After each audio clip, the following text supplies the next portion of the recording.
Bienvenidos a la clase de hoy.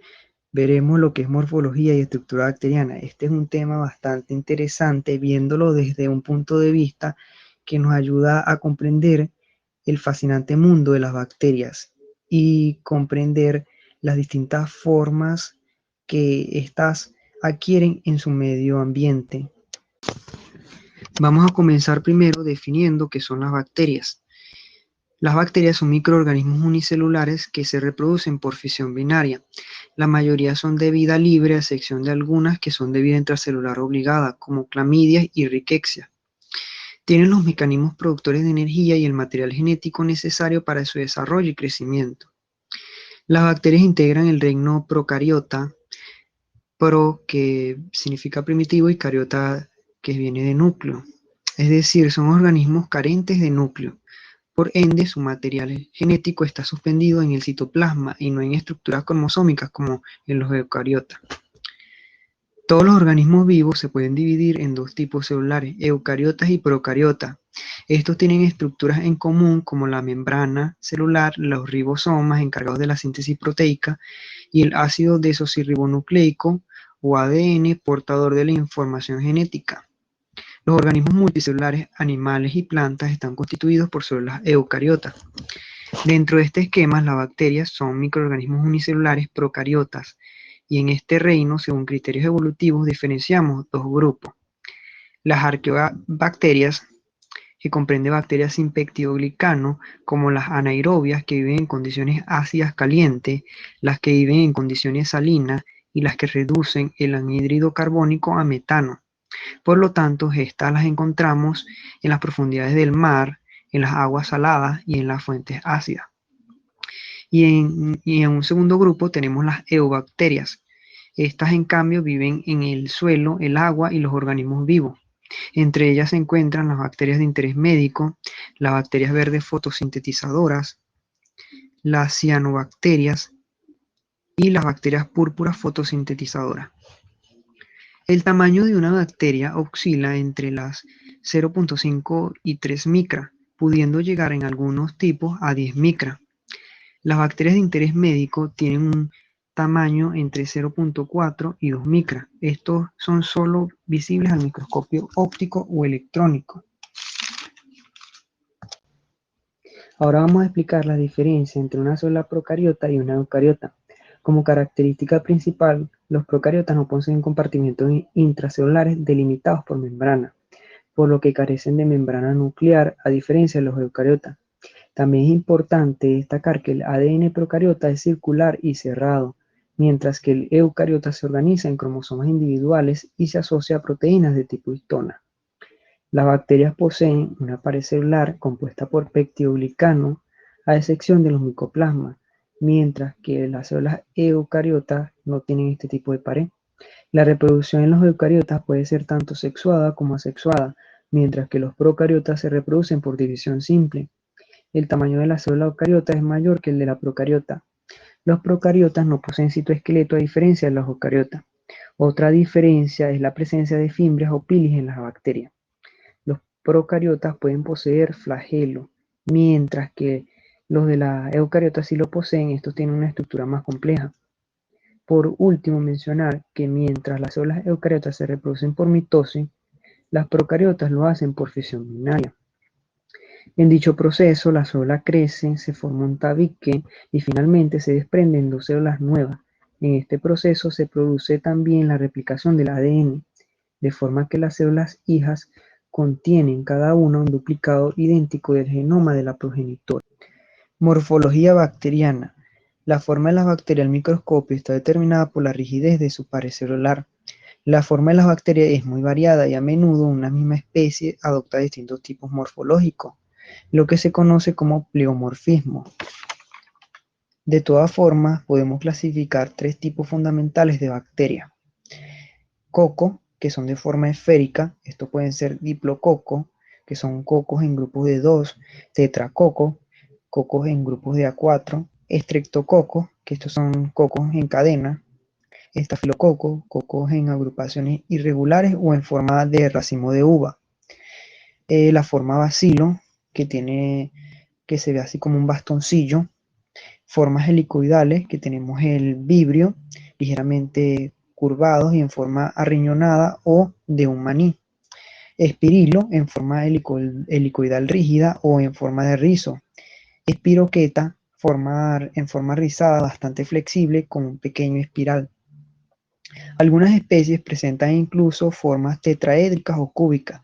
Esta amplia variedad de formas es determinada en última instancia por la composición de la pared celular y el citoesqueleto, siendo de vital importancia ya que puede influir en la capacidad de la bacteria para adquirir nutrientes, unirse a superficie o moverse en presencia de estímulos.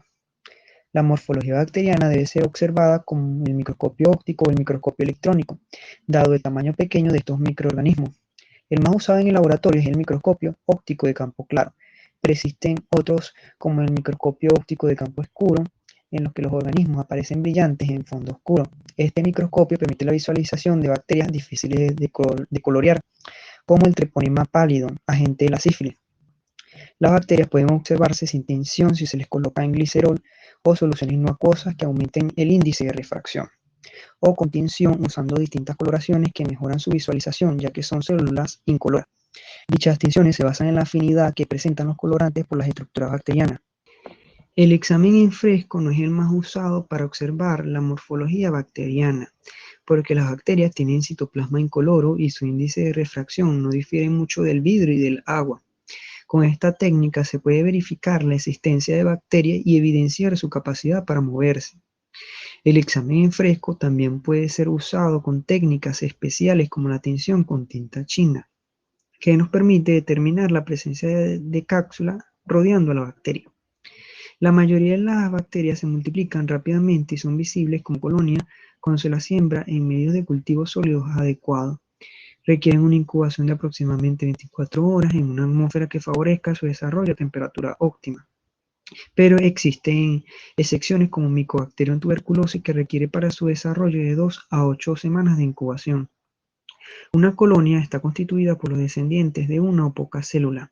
Las características de la colonia también dependen de la movilidad de la bacteria. El tamaño puede variar desde 0.5 como Haemophilus o Neisseria gonorrhoeae a más grande como las enterobacterias. La forma de la colonia puede ser circular como estafilococo, irregular o filamentosa como los bacilos.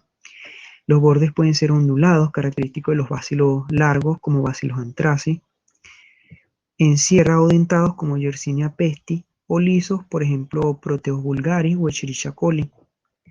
La superficie de la colonia también es orientadora y puede ser plana, convexa, mamelonada o umbilicada. En relación al pigmento que adquieren, este puede ser verde, como el de Pseudomonas aeruginosa, amarillo, como Staphylococcus aureus, grisáceo, como el de Neisseria. También es diferente el comportamiento frente a la luz. Pueden ser brillantes, como el Streptococcus, u opacos, como Staphylococcus.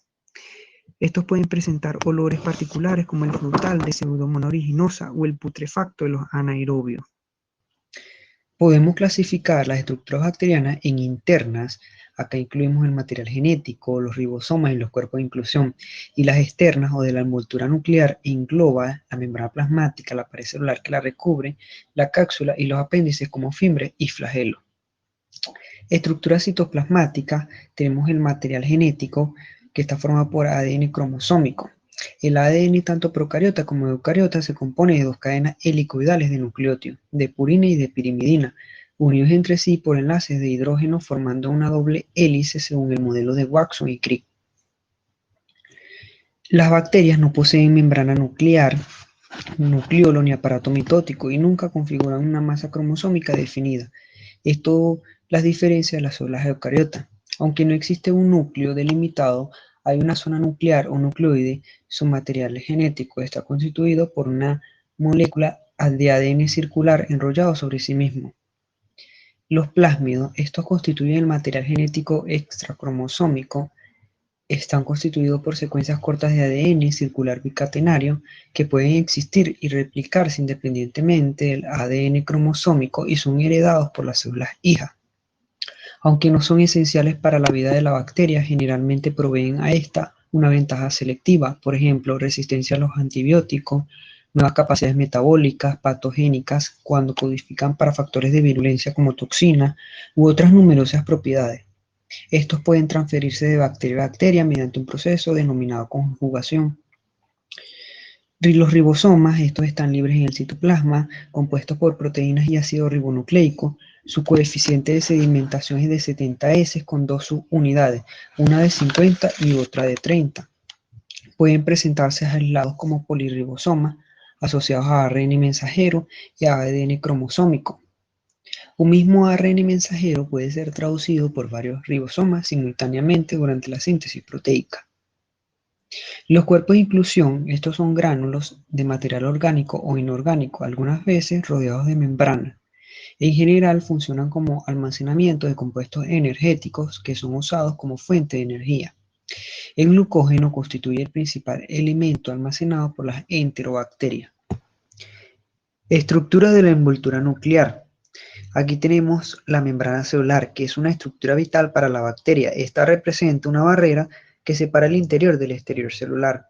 Consiste en una bicapa lipídica similar a otras membranas biológicas compuesta por fosfolípidos anfipáticos. No posee esteroles a diferencia de las eucariotas. La membrana se halla estabilizada por puentes de hidrógeno, interacciones hidrofóbicas y cationes como el calcio y el magnesio. Estos se combinan con los fosfolípidos cargados negativamente.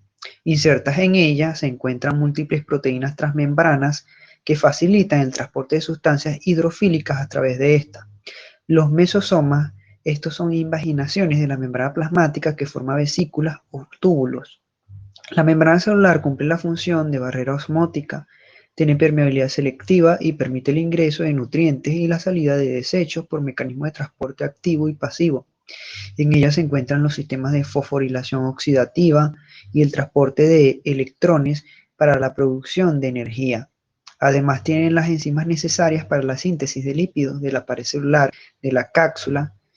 Finalmente, la membrana contiene moléculas receptoras especiales que ayudan a las bacterias a detectar y responder a sustancias químicas del medio externo.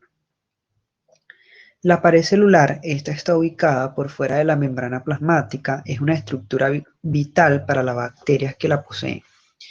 Los fármacos que bloquean su formación producen la lisis y muerte de las bacterias susceptibles.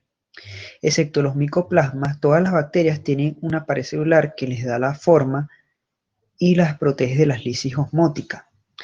La pared celular de muchos microorganismos patógenos tiene componentes que contribuyen a su patogenicidad. La pared puede proteger a la célula de las sustancias tóxicas y es el sitio de acción de algunos antibióticos. Después de que Christian Gram en 1884 desarrollase la tensión que lleva su nombre, se comprobó que las bacterias podían clasificarse en dos grupos principales según su respuesta a esta coloración. Las bacterias Gram positivas se tiñen de color azul violeta y las Gram negativas adquieren un color rosa o rojo. La diferencia estructural verdadera entre ambos grupos se puso en manifiesto con el desarrollo del microscopio electrónico. La pared de una célula Gram positiva está formada por una única capa homogénea de 20 a 80 nanómetros de grosor de peptidoglicano, situada por fuera de la membrana celular. Por el contrario, la pared de la célula Gram negativa es más compleja, posee una capa de 2 a 7 nanómetros de grosor de peptidoglicano rodeada por una membrana externa. El espacio periplásmico de las bacterias Gram negativa, contiene muchas proteínas que participan en la captación de nutrientes, por ejemplo, enzimas hidrolíticas como proteasas, lipasas, fosfatasas, beta-lactamasa. Estas convierten las macromoléculas en productos más pequeños que puedan ser metabolizados por la bacteria. El espacio periplásmico contiene también enzimas que participan en la síntesis del peptidoglicano y en la modificación de compuestos tóxicos que podrían lesionar la célula. En especies patógenas también encontramos a ese nivel factores de virulencia como colagenasa, hialuronidasas y proteasas.